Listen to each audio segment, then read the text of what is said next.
Assalamualaikum warahmatullahi wabarakatuh. Berjumpa lagi dalam mata kuliah Hukum Perdata.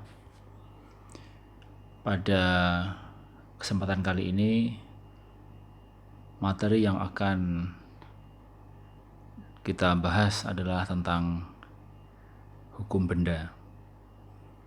Jadi kita sudah masuk kepada buku 2 tentang benda ya.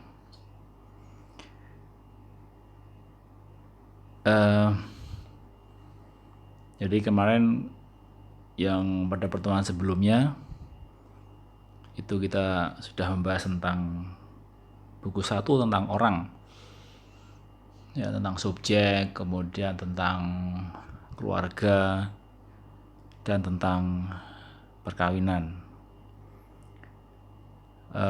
Sekarang kita masuk kepada buku kedua tentang benda.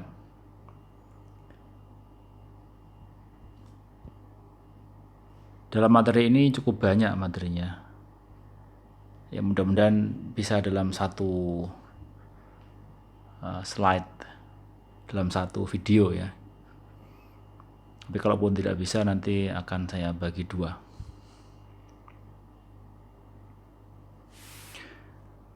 Yang pertama, kalau kita bahas tentang pengertian apa itu benda.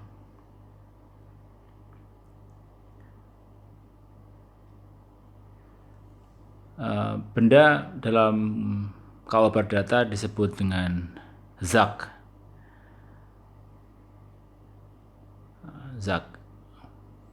Ya. Kemudian pengertian benda itu ya tiap-tiap barang dan tiap-tiap hak yang dapat dikuasai, hak milik. Benda dapat juga diartikan sebagai segala sesuatu yang dapat menjadi objek hukum dan barang-barang yang dapat menjadi milik ya, serta hak setiap orang yang dilindungi oleh hukum. Ya, jadi apapun yang kita miliki itu yang berguna bagi subjek hukum, ya, itu disebut sebagai benda.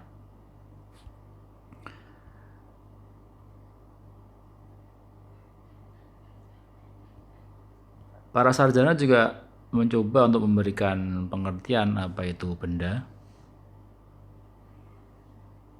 Ya, benda adalah semua barang yang berwujud ya, dan hak, ya, kecuali hak milik.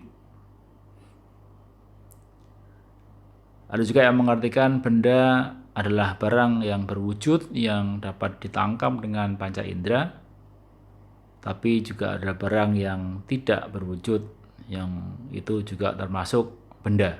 Gitu. Ya, benda tak berwujud itu misalnya kekayaan intelektual, nah, itu juga termasuk benda, tapi benda yang tidak berwujud. Kemudian pengertian benda yang lain adalah segala sesuatu yang dapat dihaki oleh orang, ya, dimiliki, dihaki. Sedangkan perkataan benda dalam arti sempit ya adalah barang yang dapat terlihat saja. Ya, jadi sebetulnya benda itu adalah luas sebetulnya ya. Dalam beberapa kasus itu benda juga dilihat dari apakah dia mempunyai nilai atau tidak gitu. Ya misalnya nilai ekonomis gitu ya. Ya, kalau misalkan benda itu hanya dimaknai yang dapat dilihat saja, ya,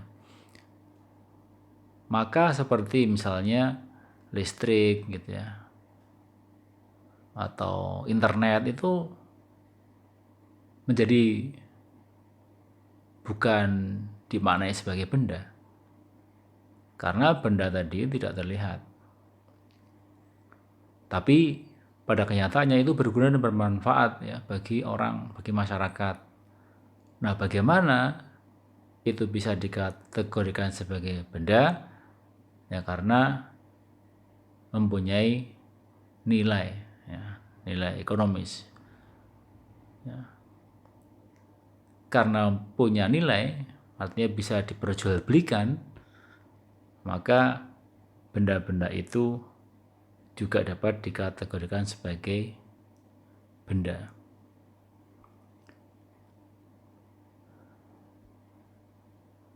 Kemudian juga ada benda dalam arti yuridis ya, sesuatu yang merupakan objek hukum. Nah, jadi ada subjek, ada objek. Masih ingat subjek itu adalah yang punya hak dan kewajiban itu. Dan objek hukum itu adalah segala sesuatu yang bermanfaat bagi subjek hukum. Maka benda itu dikatakan sebagai yang punya manfaat ya bagi subjek hukum.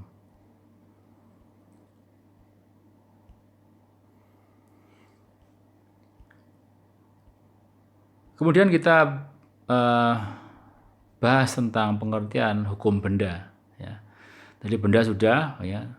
Lalu hukum benda itu apa? Hukum benda adalah semua kaidah hukum yang mengatur apa yang diartikan dengan benda dan mengatur hak-hak atas benda. Hukum benda, ya, menurut Appledorn, adalah peraturan mengenai hak-hak kebendaan. Sisudewi juga memberikan pengertian adalah pertama-tama adalah mengenai pengertian dari benda itu sendiri. Kemudian pembedaan tentang macam-macam benda.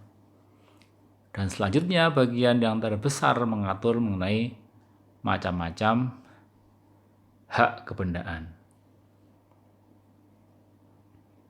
Ya. Jadi intinya kalau hukum benda itu ya keseluruhan aturan yang mengatur mengenai benda beserta hak-hak yang melekat atas benda. Ya. Nah, yang dikaji dalam ilmu hukum itu adalah tentang hak tadi, hak-hak yang melekat atas benda, tentang hak kebendaan. Nah, itu. Ya. Itu yang kemudian diatur dalam hukum. Ya, jadi pada intinya ketika membahas tentang benda itu kita tidak hanya membedakan apa itu benda berwujud, apa itu benda tak berwujud. Tidak hanya membedakan apa itu benda bergerak, apa itu benda tak bergerak. Tapi yang paling penting adalah mengenai hak-hak kebendaan yang melekat. Ya. Hak yang melekat. Terkait dengan jenis benda itu tentang apa saja atau jenisnya apa saja benda itu. Nah, itulah yang kemudian akan dibahas dalam ilmu hukum. Nah, sebelum kita masuk ke sana ya, tentang sistem pengaturan hukum benda itu ya. Jadi hukum benda itu sistemnya tertutup. Ya. Artinya adalah orang itu tidak dapat mengadakan hak-hak kebendaan baru selain yang sudah ditetapkan dalam undang-undang. Ya. Ini kalau kita bandingkan dengan buku ketiga tentang perikatan ya. Kalau di perikatan itu sistemnya terbuka. Artinya ketika orang melakukan perikatan ya atau perjanjian itu mereka bebas memakai atau menggunakan nama ya, perjanjian itu di luar yang diatur dalam undang-undang. Tapi kalau dalam kebendaan ya, orang itu tidak boleh menggunakan nama hak kebendaan selain yang diatur oleh undang-undang. Itu bedanya. Jadi kalau misalkan ya dalam praktek ya untuk lebih mudah memahami, kita kan mengenal ada hak milik, hak pakai, hak sewa dan lain-lain. Ya kalau berkaitan dengan hak seperti itu ya harus digunakan hak yang diatur dalam undang-undang. Orang nggak boleh memakai nama lain. Gitu. Ya. Jadi harus menggunakan hak kebendaan yang diatur dalam undang-undang. Nah, perubahan besar dalam buku kedua tentang benda ini dalam KUH Perdata ya, itu mengenai berlakunya tentang UU PA, ya, berlaku tentang UU PA. Ya. Sebagaimana tercantum dalam diktum dari undang-undang tersebut menentukan bahwa mencabut ketentuan dalam buku kedua KUH Perdata Indonesia sepanjang itu mengenai bumi, air, serta kekayaan alam yang terkandung di dalamnya, kecuali ketentuan mengenai hipotek. Ya. Jadi kalau kita melihat dari pengertian ini kan sebetulnya tentang bumi, air, kekayaan alam yang dalamnya itu yang berkaitan dengan benda tidak bergerak. Ya, benda tidak bergerak. Nah, nanti dalam KUH Perdata itu ada banyak aturan tentang hak kebendaan itu yang mengatur tentang benda tidak bergerak. Ya. Tapi kalau tentang benda bergerak, ya, diatur dalam BW itu ya, sampai sekarang masih berlaku. Ya, itu perubahan ya dalam BW. Ya, sekarang kita mengenal UU PA ya, Undang-Undang Pokok Agraria. Nah, pasal-pasal yang tidak berlaku itu ya diantaranya pasal tentang benda tak bergerak yang berhubungan dengan hak-hak mengenai tanah. Yang kedua, pasal tentang cara memperoleh hak milik yang berkaitan dengan tanah. Kemudian yang ketiga, pasal-pasal mengenai penyerahan benda-benda yang tidak bergerak.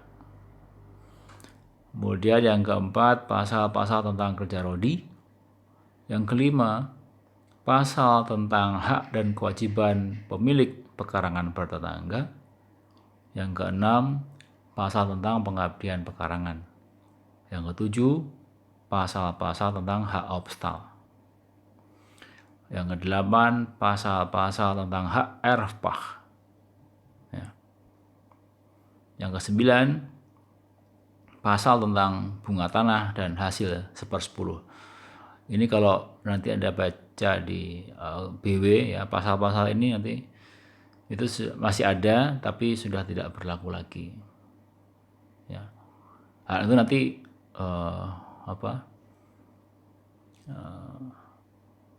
yang berlaku adalah tadi tentang Undang-Undang Pokok Agraria. Kemudian tentang klasifikasi benda, ini sebetulnya hanya hal-hal yang kita bedakan secara umum tentang benda ya. Jadi benda itu ya dapat diklasifikasikan misalkan benda yang dapat diganti dan benda yang tak dapat diganti. Kemudian benda yang dapat diperdagangkan dan benda yang tak dapat diperdagangkan. Kemudian yang ketiga, benda yang dapat dibagi dan benda yang tak dapat dibagi. Yang keempat, benda yang bergerak dan benda yang tidak bergerak. Nah, dalam hukum itu yang paling penting adalah yang keempat, ya. Itu pembagian tentang benda yang bergerak, pembedaan ya, benda yang bergerak dan benda tidak bergerak. Ini dalam lintas hukum maksudnya. Dalam lintas hukum. Ya. Nah, itu nanti terkait dengan hak kebendaan. Nah, di mana pentingnya pembagian benda bergerak dan tidak bergerak itu, ya. Yang pertama kita bisa melihat tentang ini ya, pertama bezit. Jadi bezit misalnya terhadap barang bergerak itu berlaku azas seperti yang tercantum dalam pasal 1977 KUH Perdata, yaitu beziter ya, beziter dari barang bergerak adalah sebagai ikhnarnya dari barang tersebut. Jadi artinya begini, barang siapa yang menguasai barang bergerak, ya, maka dia sebagai ikhnar, sebagai pemilik dari barang tersebut. Itu kalau benda bergerak itu perbedaannya seperti itu. Barang siapa yang menguasai, maka dia biasanya memiliki. Tapi hal itu tidak berlaku bagi benda atau barang yang tidak bergerak. Ya. Jadi dalam benda tidak bergerak itu Besitzer itu belum tentu Eigenaar. Yang menguasai itu belum tentu yang memiliki. Misalnya ada sebuah rumah dihuni oleh orang ya, atau sekelompok orang. Belum tentu rumah itu miliknya dia. Siapa tahu dia hanya menyewa, ya, hanya dipinjami atau minjam, atau dia hanya diminta untuk menempati saja atau menunggu saja, misalkan begitu. Karena dalam benda tidak bergerak itu untuk membuktikan siapa yang memiliki itu adalah dengan bukti formil, ya, harus ada akta pemilikannya gitu. Kemudian yang kedua, levering atau penyerahan. Ya. Mengenai levering terhadap benda bergerak itu dapat dilakukan secara nyata. Tetapi dalam benda tak bergerak harus dilakukan dengan balik nama. Nah, di sini kalau benda yang bergerak itu artinya langsung bisa dari tangan ke tangan gitu. Ini saya serahkan, yang menerima tadi lawannya tadi menerima, udah selesai. Asal ada penyerahan secara sukarela gitu ya, atau dengan cara jual beli misalnya gitu. Para pihak tadi sepakat tentang sesuatu, penyerahan benda itu, maka penyerahan itu selesai sampai di situ. Artinya tidak perlu adanya peralihan dengan menggunakan akta gitu. Tapi kalau yang dialihkan itu, yang diserahkan itu adalah benda tak bergerak, ya, maka penyerahan itu harus diikuti dengan balik nama. Jadi misalkan ada jual beli tanah itu, nggak bisa yang jual itu hanya menyerahkan ini tanahnya buat kamu, selesai, nggak bisa.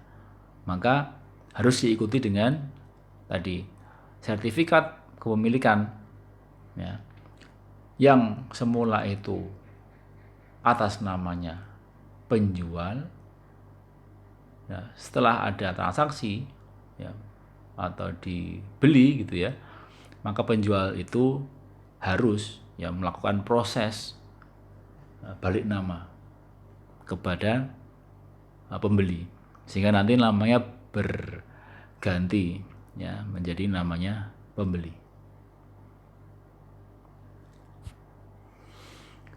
Kemudian yang ketiga ada namanya verjaring atau daluarsa. Daluarsa itu artinya lewat waktu, ya. Lewat waktu. Nah, terhadap benda-benda bergerak itu tidak dikenal verjaring. Ya, sebab Besitz ya adalah sama dengan Eigendom atas benda bergerak. Jadi kalau misalkan gini, ketika ada barang yang misalkan tidak bertuan ya, misalkan ada orang yang menemukan barang ya, yang tidak diketahui siapa pemiliknya misalnya di jalan gitu, ya, maka tidak perlu menunggu sekian lama waktu bagi orang itu untuk bisa memiliki benda yang dia temukan tersebut. Tapi kalau dalam hal benda tidak bergerak ya,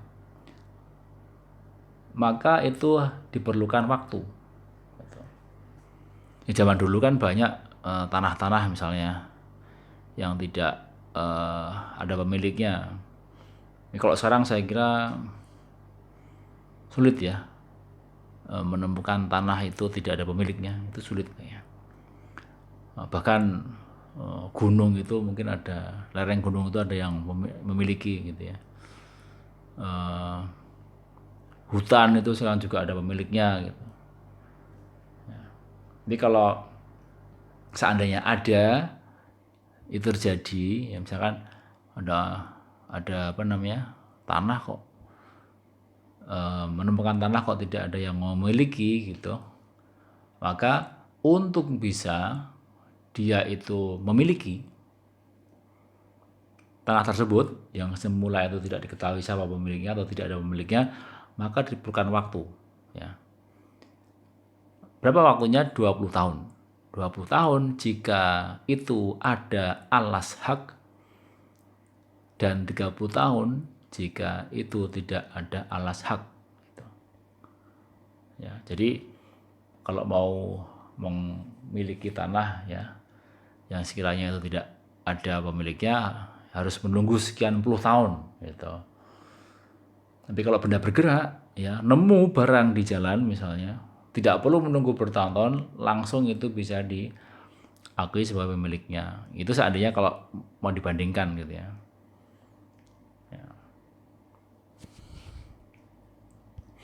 Kemudian yang keempat berkaitan dengan bezwaring atau pembebanan.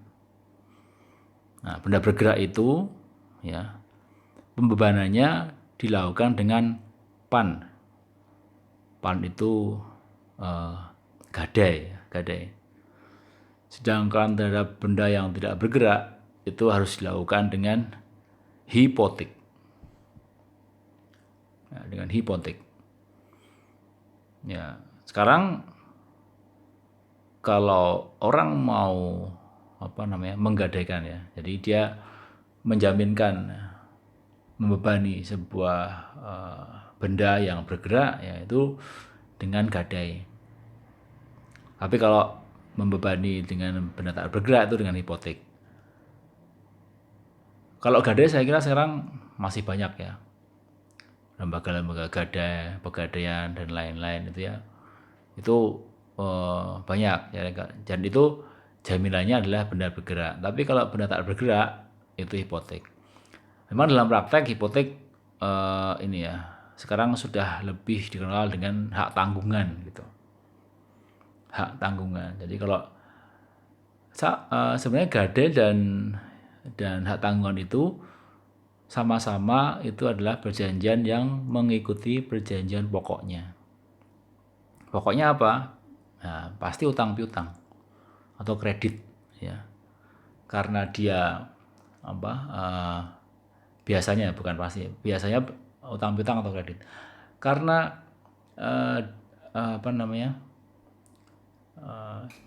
jaminan yang dia miliki adalah benda bergerak gitu ya, maka memakai gadai gitu. Tapi misalkan benda jaminan yang dipersyaratkan oleh pihak kreditur ya harus berupa tanah atau bangunan, maka pembebanannya dengan hipotek ya atau hak tanggungan. Jadi itu pentingnya pembedaan benda bergerak dan tidak bergerak. Yang terakhir ya tentang penyitaan. Ini di literatur tidak banyak membahas ya. Di BW pun juga tidak ada. Tapi dalam praktek itu berkaitan dengan pembedaan antara benda bergerak dan tak bergerak itu ya, terkait dengan penyitaan itu dibedakan. Untuk benda yang bergerak dikenal dengan sebutan revindikatur beslah. Sedangkan untuk benda yang tidak bergerak dikenal dengan konservatur beslah. Nanti kalau Anda sudah jadi pengacara, misalnya jadi pengacara di hakim ya, itu biasanya akrab dengan istilah ini. Nah, misalkan orang kuasa hukum dia menggugat orang gitu ya, bertindak atas nama kliennya, kemudian memohonkan adanya sita jaminan gitu, penyitaan ya. Kebetulan bendanya itu ada dua gitu, misalkan mobil dan tanah ya, maka yang tanah itu nanti namanya revindikatur beslah, yang tanah itu namanya konservatur beslah. Jadi ada 5 hal itu ya yang diatur ya, pentingnya pembedaan benda bergerak dan tidak bergerak itu dalam lalu lintas hukum. Ya. Sehingga sekarang sudah bisa memahami ya. Jadi kenapa yang perbedaan tadi itu ada benda yang diperjualbelikan, ada yang benda yang dapat dibagi dan tak dapat dibagi dan lain-lain itu lebih kurang menjadi suatu pokok bahasan ya. Karena dalam lantas hukum itu lebih dikenal 5 hal ini.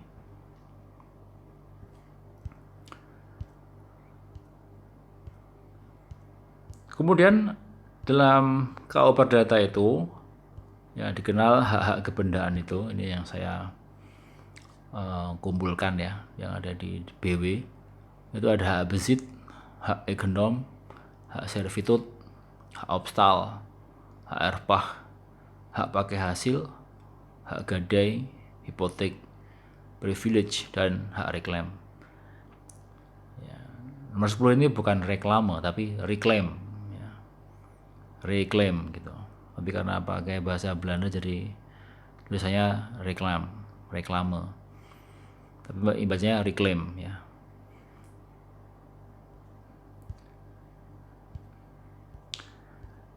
Nah kemudian hak kebendaan menurut OPA itu ada hak milik, ada hak guna usaha, ada hak guna bangunan, ada hak pakai, ada hak sewa, dan masih ada beberapa nama yang lainnya lagi.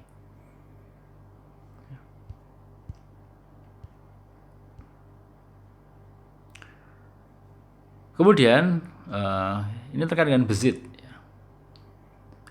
Besit itu adalah satu keadaan lahir di mana seorang itu menguasai benda seolah-olah itu kepunyaannya sendiri.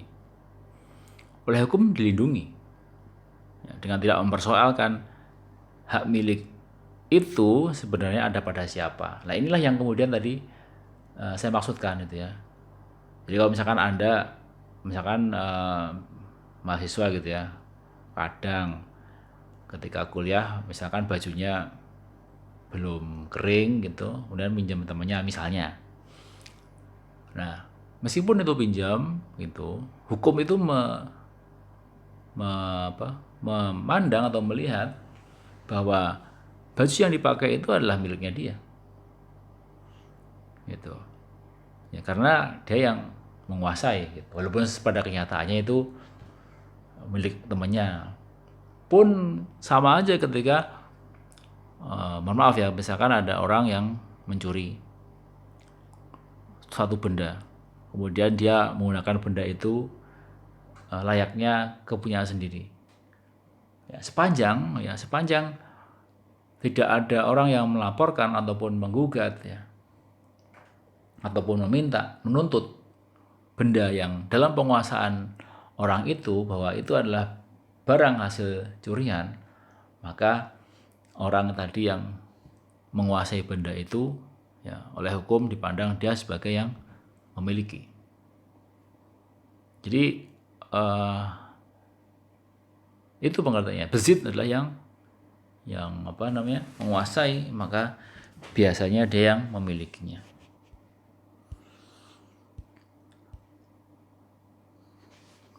Nah, kemudian cara memperoleh besit seperti apa? Ada beberapa cara di sini. Pertama adalah okupasio atau pengambilan benda. Jadi ada orang memperoleh besit itu tanpa bantuan dari orang yang membesit terlebih dahulu. Memperoleh penguasaan itu tanpa bantuan dari orang yang menguasai terlebih dahulu. Jadi besit itu diperoleh karena perbuatannya sendiri yang mengambil secara langsung. Nah, ini tadi yang dimaksud dengan mengambil tanpa izin tadi itu. Jadi dia membesit tanpa bantuan dari orang yang membesit sebelumnya. Yang berikutnya ada tradisio atau pengoperan. Jadi orang memperoleh besit dengan bantuan dari orang yang membesit lebih dahulu. Jadi diperolehnya barang itu karena ada penyerahan dari orang lain yang sudah menguasai terlebih dahulu. Nah, penyerahan itu bisa dengan cara misalnya hibah ya, diberikan gratis gitu ya. Atau dengan cara disewakan, itu juga dioperkan. dengan bantuan sebelumnya. Kemudian jual beli juga bisa, atau tukar menukar juga bisa. Ya. Jadi 1 dan 2 ini adalah hal yang berbeda. Kemudian juga bisa karena warisan. Ya. Warisannya kan juga tidak ada bantuan ya, tapi ya kalau kita melihat dalam pasal 541 KUH Perdata bahwa segala suatu bezit yang merupakan bezit dari seorang yang telah meninggal dunia itu beralih kepada ahli warisnya dengan segala sifat dan semua kekurangan-kekurangannya. Nah, pasal 539 KUH Perdata, orang yang sakit ingatan itu tidak berhak atas bezit. Tapi anak yang belum dewasa dan perempuan yang telah menikah dapat memperoleh bezit. Ya. Jadi nanti intinya kalau orang itu menguasai benda ya, karena warisan ya, sepanjang dia itu ada atau punya hubungan darah, maka dia berhak atas bezit itu. Jadi otomatis, jadi ini karena kematian itu kan peristiwa hukum ya, peristiwa hukum, maka beralihnya itu pun juga karena hukum. Karena kematian dalam warisan itu kematian yang menyebabkan orang itu meninggalkan benda atau harta ya, itu beralih kepada ahli warisnya ya, oleh karena itu ahli waris tadi itu dilindungi oleh hukum. Hapusnya bezit ya, pada dasarnya orang bisa kehilangan bezit apabila kekuasaan atas benda itu berpindah pada orang lain, baik diserahkan atau diambil oleh orang lain. Nah, jadi kalau yang diserahkan kan ya mudah lah dipahami ya. Diserahkan tadi kita dengan tukar menukar, sewa, hibah, jual beli itu diserahkan. Tapi ada juga yang karena diambil oleh orang lain, dicuri misalnya gitu. Itu berakhir. Nah, kemudian seandainya dia akan menuntut lagi, maka dia harus bisa membuktikan bahwa benda yang dicuri tadi adalah benar-benar miliknya. Gitu. Atau yang kedua, benda yang dikuasainya itu telah ditinggalkan, jadi dibuang gitu. Jadi merasa tidak butuh lagi, tinggal saja. Ya, jadi dia sudah tidak mengendaki mempunyai barang itu, nah, itu juga bisa dihapuskan terkait dengan bezit.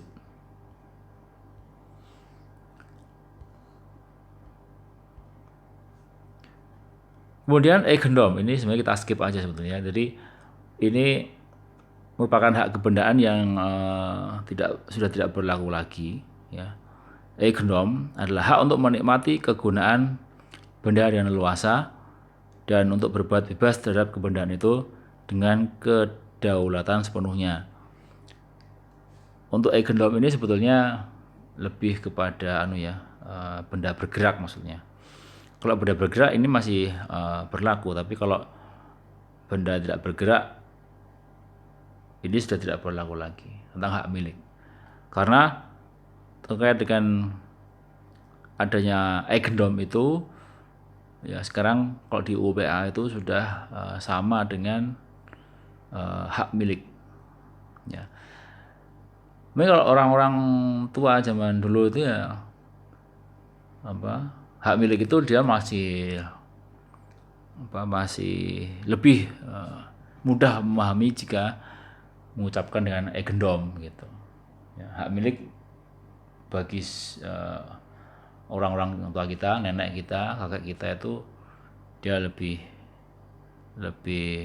familiar dengan eigendom dibandingkan dengan hak milik. Tapi itu kalau yang berlaku dalam hukum ya hak milik.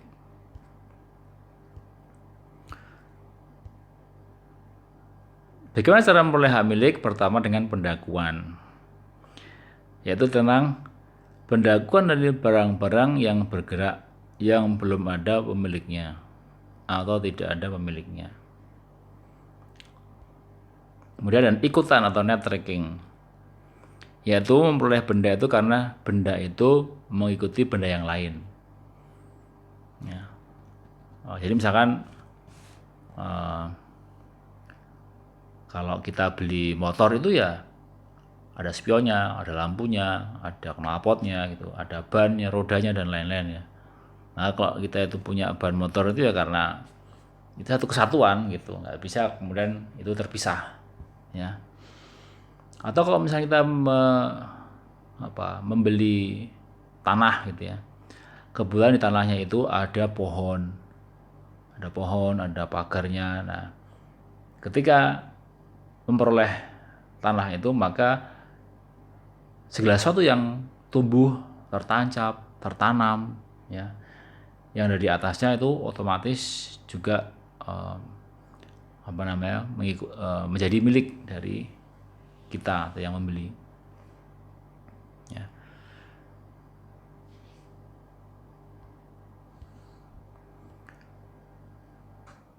Kemudian cara mulai hak milik ada juga dengan lampaian waktu atau verjaring. Tadi sudah kita bahas ya. Verjaring ini ada dua, yaitu akuisitif verjaring, yaitu lewat waktu sebagai alat untuk memperoleh hak-hak kebendaan. Nah, tadi ada terutama hak benda yang tidak bergerak ya kalau kita melihat dari verjaring ini. Atau ya, yang kedua extinctive verjaring, lewat waktu sebagai alat untuk dibebaskan dari perutangan. Ya. Jadi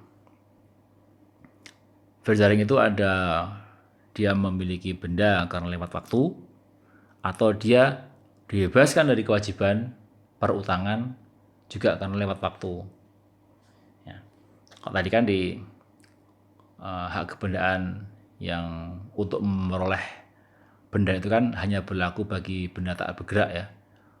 Tapi kalau dalam extinctive verjaring ini karena utang ya itu juga dibebaskan, ya, tapi utang itu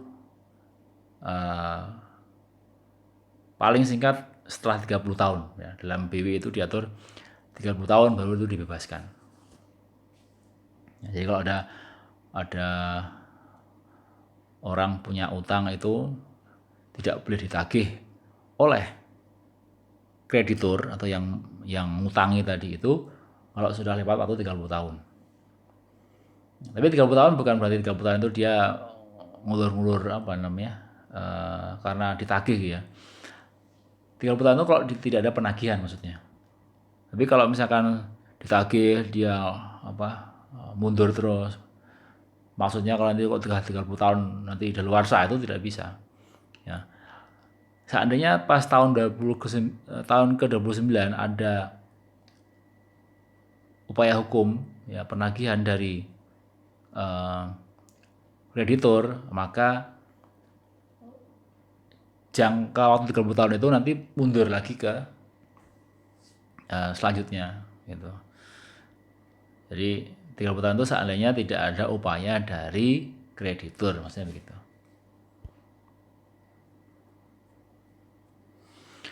Nah, dalam hal ini kalau kita melihat dari perolehan hak milik ya yang termasuk adalah yang akuisitif verjaring.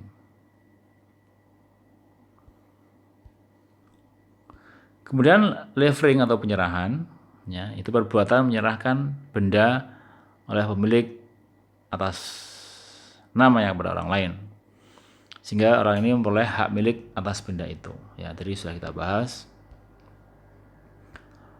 Penyerahan benda bergerak dilakukan dengan penyerahan nyata, yaitu dari tangan ke tangan. Kemudian juga penyerahan kunci, di mana benda itu berada. Nah, ini jika bendanya itu dalam jumlah yang besar gitu, jumlah banyak ya. Misalkan ada gula sekian ton yang disimpan di gudang yang dibeli oleh orang lain. Nah, nanti menyerahkannya itu cukup dengan disimpan di mana di gudang, diserahkan kuncinya, itu dianggap adanya penyerahan.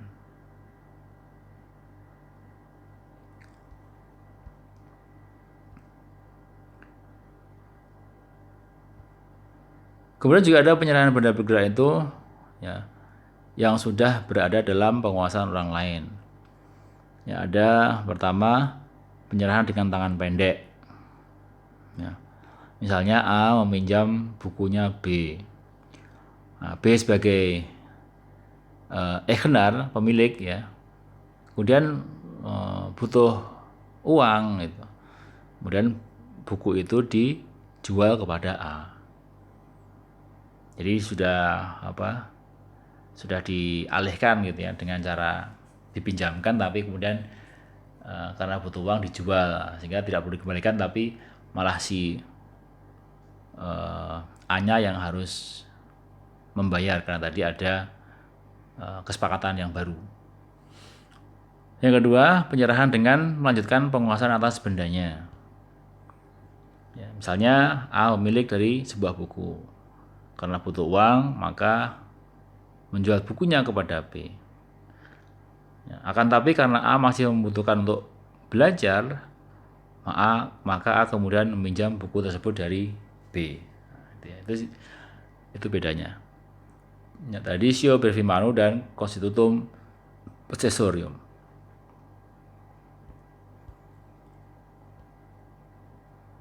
Kemudian untuk penyerahan benda tak bergerak bagaimana? Ya. Kalau untuk penyerahan benda tak bergerak itu harus ada perjanjian yang zeklik. Zeklik itu kalau orang Jawa mengucapkan, ya orang Indonesia lah, itu saklek lah gitu, zeklik, saklek, zeklik. Artinya harus ada perjanjian itu, perjanjian yang memang itu menjadi format yang baku. Ya kalau dalam praktek itu namanya akta jual beli lah gitu, atau AJB. Nah, itu tuh yang harus ada perjanjian jual belinya. Kalau tidak ada itu, tidak bisa yang namanya penyerahan benda tak bergerak itu. Kemudian harus ada titelnya atau alas haknya. Apa titelnya di situ?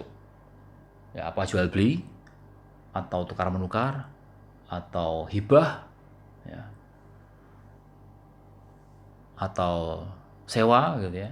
Jadi misalkan hak guna bangunan itu kan disewakan intinya, tapi jalan jangka panjang. Itu. Jadi harus ada jelas mengenai titelnya atau alas haknya atau apa. Kemudian harus dilakukan oleh orang-orang yang berwenang menguasai benda-benda tadi. Ya. Kemudian juga harus ada penyerahan secara nyata. Ya. Jadi bedanya penyerahan benda bergerak dan benda tak bergerak itu ya seperti itu. Kemudian hapusnya hak milik. Ya. Seseorang memperoleh hak milik itu melalui cara untuk memperoleh hak milik.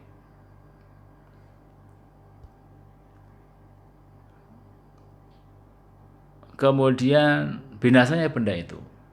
Ya, binasanya itu ya bisa hancur, bisa terbakar, ya musnah. Ya. Itu bisa dihapuskan pemilikannya itu. Ya, atau melepaskan benda itu, dibuang, ya, dilepaskan. Ya. Jadi ada 3 hal ya, hapusnya hak milik itu. Seseorang memperoleh hak milik itu melalui salah satu cara memperoleh hak milik tadi dengan dijual, dengan dihibahkan gitu. Kemudian binasanya benda itu, ya. Ya kalau benda tak bergerak itu binasa misalkan gini. Tahun 2011 itu kan ada ini ya, Gunung Merapi ini kan mengeluarkan lahar dingin gitu kan. Karena erupsi kemudian laharnya keluar. Nah setelah keluar itu kan jadi lahar dingin ya. Nah ketika itu banyak sekali bidang-bidang tanah bahkan rumah itu yang tertimbun lahar dingin. Ya, banyak yang musnah. Nah musnah ya berarti kan hilang. Nah, binasa gitu ya. Itu kalau itu benda yang tidak bergerak, rumah juga tertimbun. Ya. Itu jadi untuk mewujudkan lagi itu sudah susah ya, karena harus melakukan upaya yang tidak mudah. Itu. apalagi areanya puluhan hektar bahkan ratusan hektar, itu sangat tidak mungkin. Makanya waktu itu pemerintah kemudian memberikan relokasi ya di satu tempat, nanti di sini, jadi yang situ sudah tidak bisa lagi digunakan, kemudian dibukakan lahan baru kayak gitu.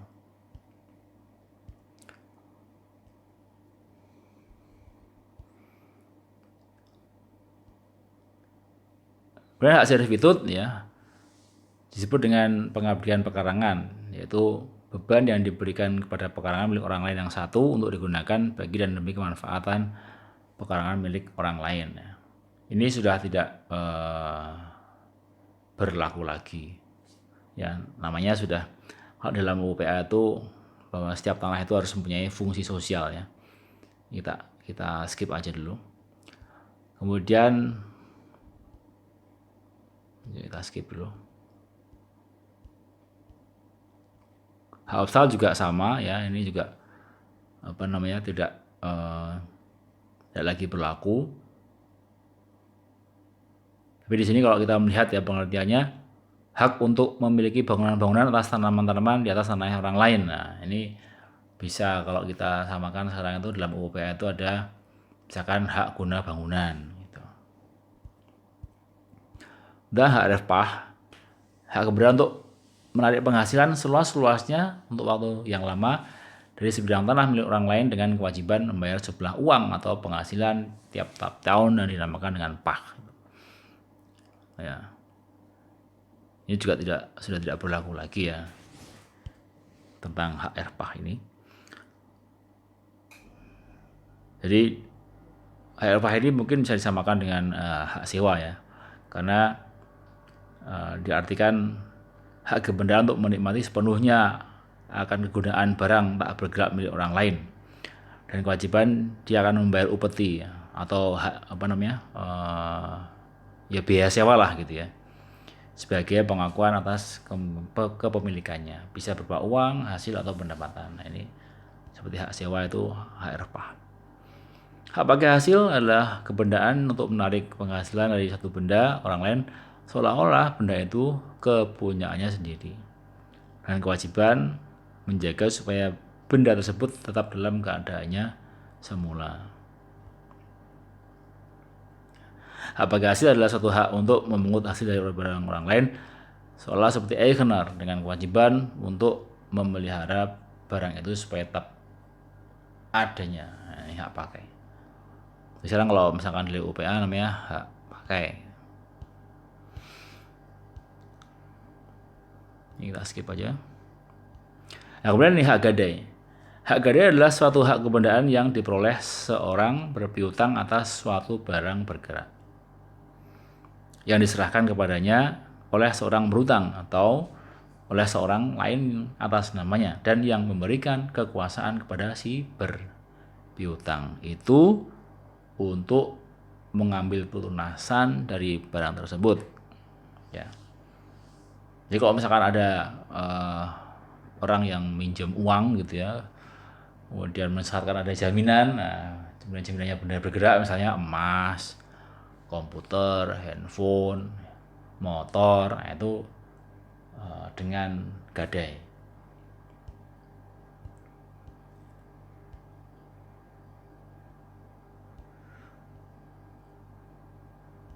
Kemudian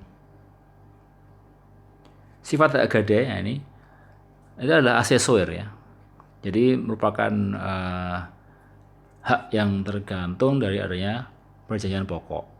Nah, pokok itu maksudnya ya tadi perjanjian utang piutang itu. Gadai nggak akan mungkin berdiri sendiri. Tiba-tiba orang memberikan benda kepada orang lain. Nah, kalau memberikan kepada orang lain ya itu namanya hibah kan gitu. Bukan jaminan. Kalau jaminan itu ada hak yang didapatkan ya, tapi untuk menjamin supaya kreditor itu akan dijamin hak-haknya, maka dengan adanya jaminan tadi itu, maka gadai itu selalu mengikuti perjanjian pokoknya, yaitu perjanjian utang piutang atau perjanjian kredit.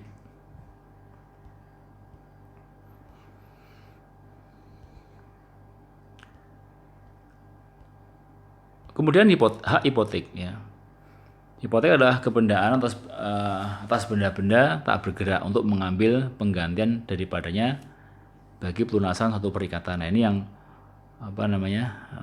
kalau sekarang kita kenal dengan hak tanggungan ya. Jadi di belakang sepertinya ada penjelasannya. Ini masih berlaku. Hipotek itu harus dengan akta notaris ya.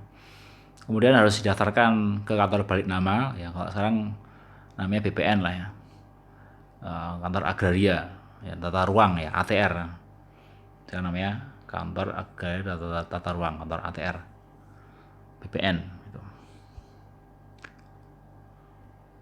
Perbedaan antara gadai dan hipotek ya, kita bisa tahu di sini. Kalau gadai itu benda jaminannya benar bergerak, disertai dengan penyerahan kekuasaan atas benda yang dijadikan gadai. Dapat dibuat secara bebas dan tidak terikat pada bentuk tertentu. Nah, ini kalau gadai fleksibel. Tapi kalau hipotek ya, benda jaminannya adalah benda tak bergerak. Hipotek syarat yang demikian tidak ada. Ya. Kemudian harus dibuat dengan akta otentik. Nah, itu jadi syaratnya itu. Ya, kalau dalam hal hipotek itu ya hak tanggungan itu dengan ini ya, ada kuasa menjual lah gitu. Supaya nanti kalau misalkan debitur itu lalai tidak melakukan kewajibannya, nanti kreditur itu bisa mengalihkan kepada pihak yang lain ya, dengan cara lelang gitu. Dan hak reklaim ya. Hak reklaim adalah satu hak yang diberikan kepada penjual untuk meminta kembali barangnya yang telah diterima oleh pembeli setelah pembeli membayar tunai. Ya. Hak yang diberikan kepada penjual ya, untuk meminta kembali barangnya yang telah diterima oleh pembeli setelah membayar tunai. Ini hak reklaim. Nah, kalau sekarang hak ini sepertinya sekarang tidak ada lagi, jarang lah gitu ya. Malah biasanya ini kalau sudah dijual ya sudah, justru yang komplain itu malah pembelinya. Nah, pembeli karena barangnya nggak sesuai dengan apa yang dijanjikan itu, ada cacatnya, nah nanti dia melakukan komplain gitu ya. Nah, komplain. Tapi di sini dalam BW itu diatur tentang tadi hak reklaim. Ya, justru malah penjual yang meminta kembali barangnya yang telah diterima. Tapi kalau saya lihat ini ada ya, BW mengatur di situ. Ya. Tapi saya kira dalam prakteknya lebih kepada ini ya. Kalau pembelinya itu menyepakati juga gitu. Nah, sudah terlanjur digunakan ya. Pembelinya juga sudah senang gitu ya. Diminta gitu. Itu kalau tidak ada alasan yang dapat dipertanggungjawabkan atau dapat diterima gitu ya, itu ya susah. Ya, tapi saya kira lebih kepada kesepakatan tadi ya. Itu akan berlaku kalau pembeli itu menyepakatinya.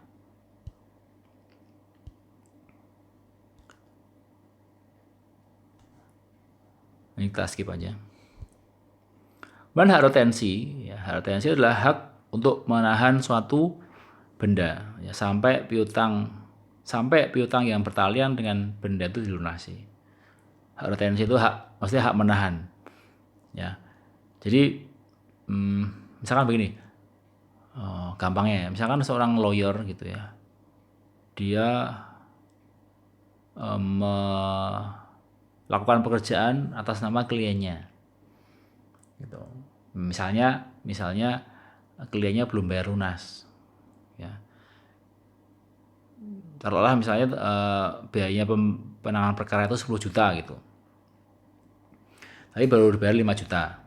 Ya. Nah, ketika sudah selesai perkaranya itu, ada putusan ya dan lain-lain, itu kan dibutuhkan oleh klien. Nah, kliennya itu belum lunasi kewajibannya. Nah, lawyer tadi itu bisa dia tuh menahan putusan pengadilan tadi itu. Jadi putusan salinan putusan itu bisa disimpan dulu salinan putusan itu. Kemudian nanti kalau sudah dibayar baru putusan diserahkan. Ini putusannya diserahkan kepada kliennya. Kalau misalnya dalam perkara perceraian misalnya, ya kan kliennya itu cerai pengen menikah lagi, itu dia nggak akan nikah lagi kalau nggak bisa nikah lagi kalau akta cerainya belum dikuasai gitu. Nah, kebetulan dia masih punya utang sama pengacaranya belum lunas gitu.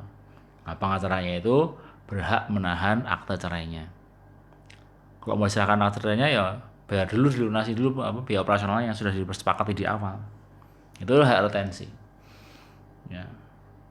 Masih banyak contoh yang lain terkait dengan hak retensi. Kemudian hak kebendaan menurut OPA ya. Pertama adalah hak milik. Nah, ini yang sekarang banyak berlaku ya. Yang berlaku sekarang dalam OPA itu hak milik. Itu adalah hak turun temurun, terkuat, terpenuh. Yang dapat dipunyai orang atas tanah dengan mengingat semua hak atas tanah mempunyai fungsi sosial. Dan hak guna usaha, ya, hak untuk mengusahakan tanah yang dikuasai langsung oleh negara dalam jangka waktu paling lama 25 tahun. Ya, guna untuk pertanian, perikanan, atau peternakan. Kemudian ada hak guna bangunan, ya, hak untuk mendirikan dan mempunyai bangunan-bangunan atas tanah yang bukan miliknya sendiri dengan jangka waktu paling lama 30 tahun. Hak pakai adalah hak untuk menggunakan dan atau memungut hasil dari tanah yang dikuasai langsung oleh negara atau tanah milik orang lain yang memberi wewenang dan kewajiban yang ditentukan oleh keputusan pemberiannya oleh pejabat yang berwenang memberikannya atau dalam perjanjian dengan pemilik tanahnya yang bukan perjanjian sewa menyewa atau perjanjian pengolahan tanah. Segala sesuatu asal tidak bertentangan dengan jiwa dan ketentuan undang-undang ini. Kemudian ada hak sewa untuk bangunan, ya, adalah hak seseorang atau badan hukum untuk mempergunakan tanah milik orang lain untuk keperluan bangunan dengan membayar kepada pemiliknya sejumlah uang sebagai sewa. 6. Ada hak membuka hutan dan memungut hasil hutan, ya, di mana hak membuka hutan dan memungut hasil hutan itu hanya dapat dipunyai oleh WNI. Yang ketujuh, hak guna air, pemeliharaan dan penangkapan ikan, hak memperoleh air untuk keperluan tertentu dan atau mengalirkan air itu di atas tanah orang lain. Nah, ini tadi yang hak servitut tadi ya. Hak servitut juga terkait dengan ini. Nomor 7 ini. Dan hak guna ruang angkasa, hak untuk mempergunakan tenaga dan unsur-unsur ruang angkasa guna usaha-usaha memelihara dan memperkembangkan kesuburan bumi, air, serta memelihara dan memperkembangkan kesuburan bumi, air, kekayaan alam yang terkandung di dalamnya. 9. Hak atas tanah untuk keperluan suci dan sosial. Jadi hak milik tanah itu harus dan benar-benar keagamaan dan sosial sepanjang dipergunakan untuk usaha dalam bidang keagamaan dan sosial diakui dan dilindungi. Kemudian ada hak tanggungan. Ini tadi saya singgung di awal itu ya terkait dengan hipotek. Nah, sekarang ada undang-undang tentang hak tanggungan, nanti Anda cek di ya cari gitu ya, isinya apa sih gitu. Jadi hak tanggungan itu adalah hak jaminan atas tanah yang dibebankan pada hak atas tanah berikut atau tidak berikut benda-benda lain yang merupakan satu kesatuan dengan tanah itu untuk lunasan utang tertentu yang memberikan kedudukan yang diutamakan kepada kreditur tertentu terhadap kreditur-kreditur yang lain. Ya, ini kalau tadi Anda menyimak hipotek ya, syaratnya itu ada perjanjian yang zaklik, ada alas haknya jelas, dan lain-lain. Nah, ketika ada perjanjian utang piutang atau kredit ya dengan jaminan benda tidak bergerak, maka memakai hak tanggungan. Lebih kepada hak tanggungan karena sudah diatur dalam undang-undang hak tanggungan. Objeknya apa? Ya, objeknya bisa hak milik ya, bisa hak pakai atas negara, bangunan rumah susun, hak milik atas rumah susun dan lain-lain. Kemudian ada fidusia. Ya. Fidusia ini ya adalah pengalihan hak kepemilikan benda atas dasar kepercayaan. Dengan ketentuan bahwa benda yang hak kepemilikannya diadakan tersebut tetap dalam penguasaan pemilik benda itu. Ini fidusia itu sama dengan gadai ya. Jadi sama-sama benda bergerak yang dijaminkan. Tapi kalau tadi gadai itu ya, bendanya itu dikuasai oleh kreditur atau bendanya itu dikuasai sepenuhnya oleh yang menerima jaminan. Ya. Tapi kalau fidusia bendanya itu tetap dikuasai oleh yang memberikan jaminan tadi itu atau debitur. Yang diserahkan apanya? Ya suratnya, bukti kepemilikannya. Ya, misalnya kalau yang dijaminkan itu adalah motor gitu ya, maka motor tetap dikuasai oleh debitur. Nah, krediturnya itu menguasai BPKB. Nah, itu fidusia. Ya, fidusia. Jadi sepanjang itu ada suratnya, ada ada terkait dengan bukti kepemilikan, maka yang dikuasai adalah bukti kepemilikannya. Makanya tidak dengan gadai tapi dengan fidusia. Tapi kalau misalkan begini ya, ada jaminan ada utang piutang, jaminannya motor. Tapi yang diserahkan motornya itu yang dikuasai oleh kreditur. Nah, itu bukan fidusia, itu gadai. Nah, itu. Kemarin ketika awal corona itu ya, ketika saya jalan-jalan ke mana, Bebarsari itu kan ada Pegadaian, kemudian ke Jaya itu juga ada Pegadaian. Banyak sekali motor-motor di sana itu yang dijaminkan oleh masyarakat ya, karena corona kemudian mereka sulit untuk melakukan aktivitas sehingga tidak ada pemasukan, maka Pegadaian itu juga menerima motor itu untuk dijaminkan. Nah, yang ditinggal motornya di situ. Kita bisa lihat tuh banyak sekali motor-motor yang ada di Pegadaian itu. Ya. Tapi beda ya dengan ini, kalau fidusia yang dikuasai adalah suratnya.